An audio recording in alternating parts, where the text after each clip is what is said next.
Hey everyone! In this quick video, I'll show you how to reconcile a bank statement in Xero, step by step. Even if you're a complete beginner and don't have a connected account, you can follow along using Xero's free demo company. Once you're inside Xero, click on Accounting, Bank Accounts. Here you'll see all the bank accounts you've added or connected.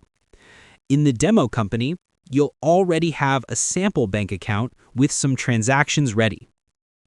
This is the Reconcile tab.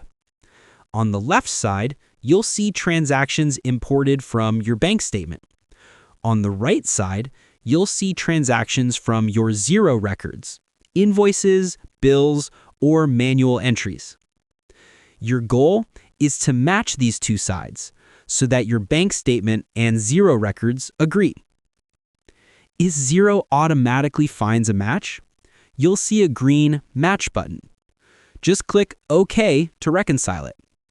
If it doesn't find a match, you can click Create and manually enter details, like the contact, account category, and amount, and then click OK. Once you've matched or created all items, Xero will show your account as fully reconciled. You can click Reconciliation Report to see a summary of what's been matched and what's still outstanding. And that's it. You've successfully reconciled a bank statement in Xero. If you found this video helpful, don't forget to like and subscribe for more quick tutorials.